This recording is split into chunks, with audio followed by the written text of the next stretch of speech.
It's gonna be bumpy. We're trying to put the plane together in the air. It's not the smoothest way to do it. Is that the plane we're putting back in the air? Trump really? campaiged on lowering prices, Aaron. He didn't campaign that because He's not increasing tariffs on Americans. He's increasing tariffs on businesses. Just to be clear, this is not the right way to run a bodega, let alone the biggest economy in the world. And so, yes, today, in a pretty dramatic way. I just don't understand. I'm not quite sure where you're going with that line of questioning there. If you're saying that he was talking about, he's been talking about tariffs since the 80s. Yeah, but wouldn't you He's been talking about lower. do you really believe that's how tariffs work? Or is that like a talking point? I actually believe that tariffs go to the businesses, and the businesses handle it how they handle it. It is not a direct link to the American people. Right. So it actually is a direct Now, link we don't listen to the rest of this. the American people in the sense that there is the empirical evidence tells us. Already negotiating non-tariff trade barriers. Backing down is not leverage. Backing down is just backing down. Getting to them to the table is leverage. No, I mean, this is, if you hated Donald Trump, this is how you would describe it. We don't have to. Hello, everybody. Guys, let's get right into this segment. I actually thought this was a great one.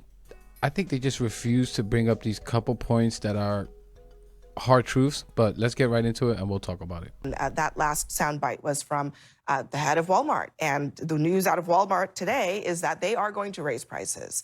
The fact that they're going to do that is basically a sign that a lot of other entities that are much smaller than Walmart will probably have to do the same. That's absolutely right. And so I think it's really interesting to think about the data that we got on inflation that you were quoting, Abby.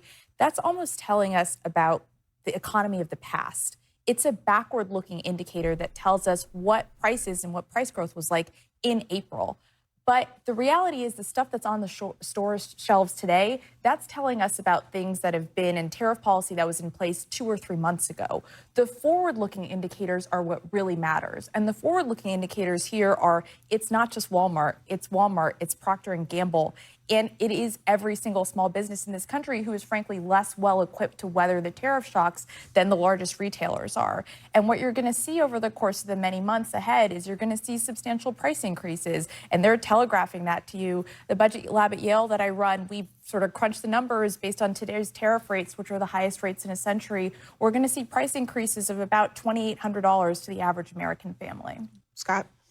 Well, I'm just going to read you this headline. Hard data suggests tariff-driven inflation and recession fears may be overblown. Now, this is not from a right-wing outlet. This is from Axios, noted outlet of data analysis and journalism. And they go through all kinds of things. Retail sales are up a little. Spending on services is up. Restaurants and bars spending up. Producer price index showed little sign of tariff-related price pressures that we've been warned about. And as you noted in the open, there's a number of things that we've seen where prices are actually coming down. So the analysis here was that the apocalyptic doom and gloom that has been predicted may not be coming true. Yeah, well, let me read the rest of what that Axios piece said, because here's a quote from that Axios piece from an expert. It says, the brunt of higher import taxes looks likely to arrive this summer, even with de-escalation in the last several days, and even as the underlying trajectory for inflation looks the best it has in 4 years.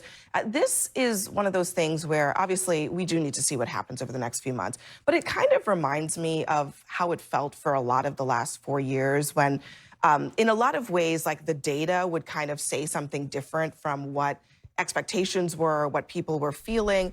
And the response to that, you know, from people like Scott was essentially, you're not listening to people and what they're actually experiencing in their lives. What data are you talking about? The inflation data that kept going up and up and up during her administration? Well, I mean, the reality is inflation was terrible, and what was coming out was Biden saying it's not terrible. Inflation was bad, for sure. But the broader economic data of the last 4 years was that there was an expected recession that didn't happen, that in an effort to get inflation under control, they did not have to push the economy into recession and push job losses up. So all of those things happened at the same time that people were feeling like their lives were not getting better. And that's kind of how people feel right now. Look, he knows that's right. That's why he didn't have no stupid comeback. Inflation, this inflation that we saw under the Biden administration was because of Trump and his complete fumbling of COVID and his response and acting like it wasn't that serious, completely okay with people not wearing masks. This is why things were shut down longer than it needed to be, causing inflation, which was going to happen regardless because it was a supply shock. We couldn't get stuff here. Because we couldn't get stuff here, there was a lot of pent-up demand. When the stuff finally got here, everybody wanted the stuff. Prices went up, and I'm going to talk about more of that in a minute. But guys, $240 a month increase is what these tariffs have done. And the prices for all of us. We already have 40 million people below the poverty line. That's about 11% of us. This will 100% make some people go homeless. Some would have to go to food pantries. Just watch how you hear about this in the coming months. And this will affect, for sure, Black, Hispanic, and Native American and children the most by far. Like, so frustrating. This is why you can't trust Republicans with the economy, because they would just lie. They're such cultists, so weak, spineless, that they just won't push back on the obvious, and they're willing to lie and harm all of us and their own voters, especially them. Think about what this is for, guys. All for the super rich people to have brand new manufacturing plants and a sector full of robots and automated like you couldn't effing imagine. All on the back of us paying these damn tariffs because they just refuse to tax the rich. You pay for your automated effing manufacturing plants. Assholes. I am glad anytime there's good economic news, I'm for it. I'm happy about it. I have no problem celebrating it. But why are we having these problems? Like, we have the bizarre tariff strategy that this may be a ball bouncing down a hill. As it's coming down, sometimes it goes up a little bit, it may go back further down. Most people are concerned. The amount of economic anxiety is high. Consumer confidence is low. Why?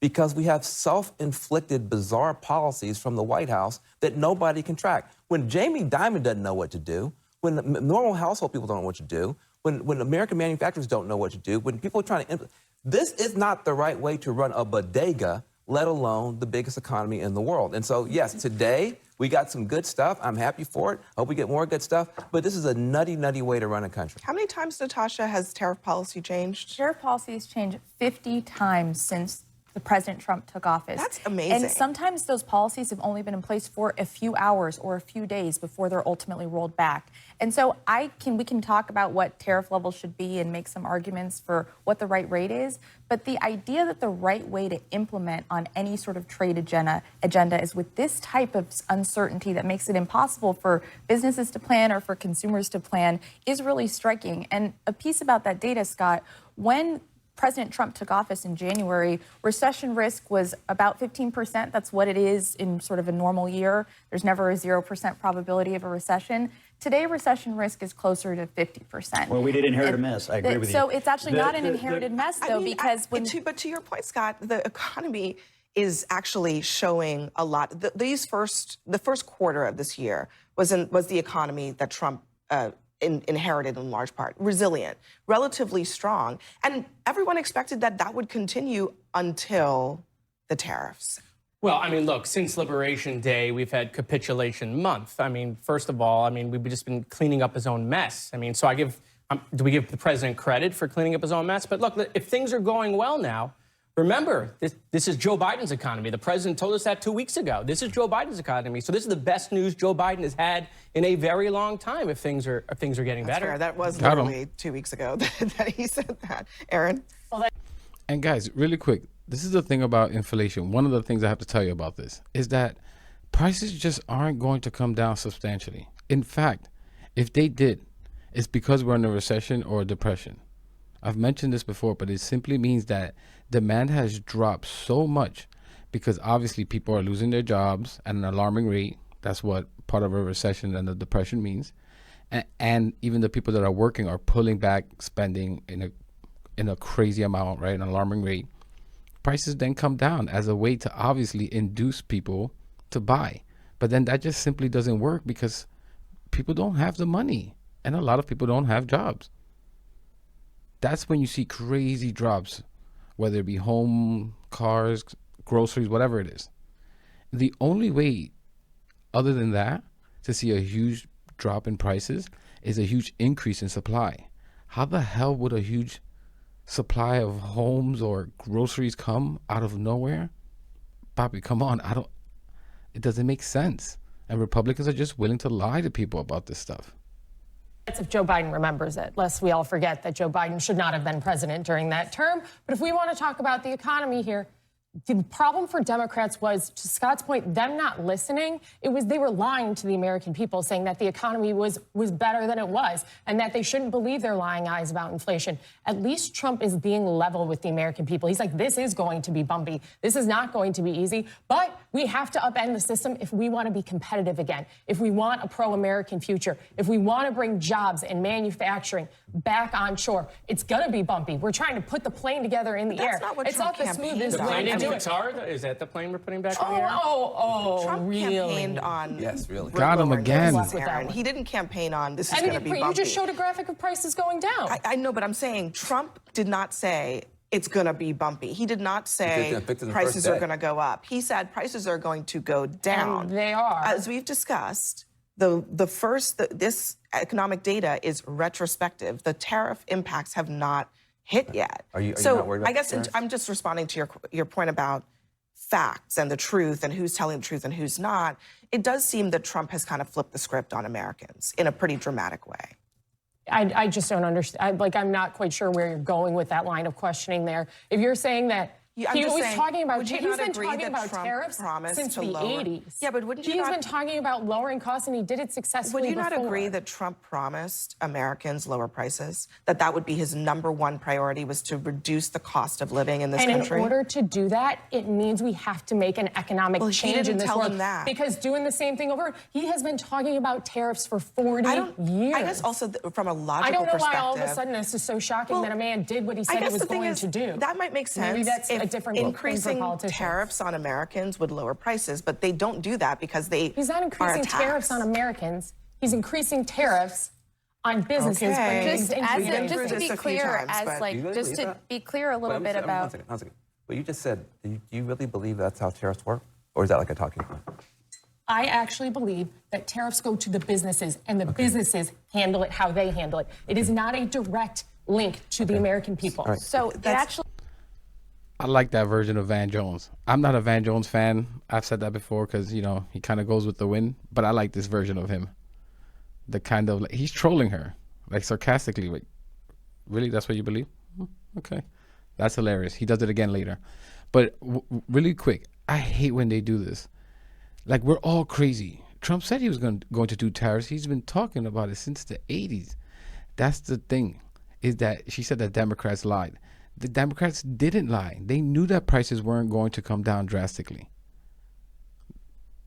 It's just fascinating to me. They were trying to stabilize inflation, meaning not have prices go up so drastically month by month, right? Like a certain level of inflation is normal, right? That prices steadily go up, right? But it's just fascinating to me that this kind of gaslighting, essentially, just kind of shit works on a huge amount of the people of the country, not half, obviously, but a huge amount of the voting bloc, right? Just about half of the people that vote in this country. Millions of people listen to this stuff and believe it. I mean, there's a reason he didn't say he was going to tariff the entire world at crazy amounts, including our allies. There's a reason why he also lied and kept lying over and over to his voters that just believe anything and refuse to just do a quick Google definition of the word tariffs. Remember what he kept saying about this? That he would, that other countries would be paying for it. When Democrats kept saying over and over that no, the consumer, we Americans, are going to be paying for it. And now what we're seeing. But because Republicans just aren't the brightest, and I don't know what other way to say it, they're just willing to believe things blindly. Again, Republicans are so easily fooled, very easily tricked. This kind of rhetoric just wouldn't work on Democrats. You couldn't lie to a Democrat and tell them that the other country is going to pay tariffs. They would just look it up. They have a smartphone. They understand how a smartphone works, or a computer, and they just look it up. Like Republicans, I've said it before. Low intelligence, high confidence. Is a direct Now link we don't have to listen for the rest of this. the American people in the Nothing you sense say makes any that sense. there is something rude and the unnecessary. empirical evidence tells us that when you experience a tariff as a company, it's like a tax, and that tax is passed down to consumers. We can debate the precise magnitudes. Is it 80% or 100%? But the reality is this means higher prices. And I actually agree with you. I give the president credit for being honest. He is telling people you get fewer dolls. He is telling people you get fewer pencils. The reason is because the price of those things is going to go up. What were the impacts of the tariffs in the Biden administration? Because he maintained the Trump tariffs, and in fact, I think he increased some of them towards the end in an effort to try to scramble on politics. What was the impact of that? The targeted tariffs toward China. Is that what you're talking about, though? The targeted ones, which he didn't move? Which seems to be the main concern here, is that because of the goods that come in from China. No, actually, the main concern here is that we're talking about broad-based tariffs on our allies and our adversaries. We're also talking about broad-based at renegotiation of levels all that we trade haven't deals. seen UK's announced, in the last China's at the century, table, Scott. more to come. What is the argument? I actually am leverage to genuinely improve our trade curious deals. what the argument is for Hold on a second, having let her ask. trade policy that's going to result in higher prices for the American consumer, that's going to result in a smaller economy, and that's going to result in job losses on the order of 400,000 to 500,000 people. This is your apocalyptic night wheezes, but the reality is he is setting up leverage to renegotiate trade deals that are imbalanced and bad for American workers. The whole point of this is to put American workers at the center of our economic policy, and not just Wall Street and not just people who deal in money all day. Listen, That's hold the on, point. hold on, that's fine as a concept, but his execution was terrible, and I can prove that. Where's Peter Navarro? APB for Peter Navarro. I haven't seen him in weeks because He's on our air like 3 nights a week. Okay, the execution of this was awful. Had he just focused on China, he would have had a bipartisan coalition. We have a China caucus in Congress. We had a China Select Committee. It was passed by 400 members of Congress. Had he just focused on China and talked about onshoring jobs, we learned that in COVID, right, that our supply chain is broken. Had he done that, I think he would have, we would have been way more successful. But no, we tariffed friend and foe alike, the penguins, Antarctica, everybody. And ever since we've done that, all we've been doing is moving backwards and backwards and backwards. There's no factories, there's no robots, we're not building iPhones here. None of this stuff that, you know, we see the Commerce Secretary on TV every day, he talked about big, beautiful coal. I mean, are we building coal plants here again? I hope so. We need them. Okay. And let me tell you something else. The energy needs in this country over the next 4 years are going to spike. We need coal, we need solar, we need wind, we need nuclear, and we need it now. I think hope one I'm not of in the key data points here in whether Trump's own leverage strategy is working is that they went into a negotiation with China and basically unilaterally lowered their own 145% tariff down to something that is still very high, but he negotiated himself down off of a hill that he climbed on his own. I'm not sure how that's creating leverage. I mean, the leverage I is getting them to the table. China, Remember, yeah, but China when didn't this give them started- anything, Scott. Like, So I think when that's part of when the they problem is started- that you That's backing not down true. That's is not not. true. They're already Scott, negotiating non-tariff trade Backing down barriers. is not leverage. Backing down is just backing down. Getting to them to the table is leverage. No, I mean, we this is, have if you 200 hated deals. We Donald have Trump, 200 this is how deals. you would It's more- describe it. we don't have that There's a many better way to countries. describe it. I mean, the better way to describe it is bring these people to the table, But hold on. get the trade situation with the tariff rates correct, but also the non-tariff issues that we have going on with China, which are legion, Okay, must none be of dealt with. which have been dealt with. That is a fact. Coming up next for us, Natasha, thank He's such a liar. They didn't come to the table. They stuck the middle finger at us, all these different countries, and started working with each other. And now are going to scale back how much business they do with us because of this moron. And guys, the truth about inflation that no one wants to talk about is that after COVID, companies realized that they could just keep prices high and just keep blaming it on supply issues. Because obviously when COVID happened, we did have crazy supply issues around the world. Countries were shut down where we got the stuff from. But then after things started flowing into this country, they just never reduced the prices. And guess what? Kamala was trying to do something about this through price gouging on like necessity items. And guess who started crying? Republicans, the party for the super rich. And it's simple as that. They want to be able to let these companies that are ran by extremely rich people to keep price gouging and make the most profit as possible. I mean, I don't know how other way to say this. And this is something I don't hear much talked about. But when it comes to economics, sometimes it's worth selling less of something for a much higher price than it is to sell a lot of something at a much lower price. And you meet this, right? This number. This is why we're seeing inflation the way it is, because companies are just profit maximizing. They realize they can get away with it after COVID. If they found that it would be more profitable for their company to get more of something and sell it for cheaper, they would. And they're just not doing it. Companies don't give two shits whether you need it and I need it for a certain price. It's all about the Benjamins for them. But I'm going to leave it there, guys. Let me know what you think about all this in the comments. Leave a like, subscribe. It really helps the channel, really helps the message get out there. And I'll catch you in the next one.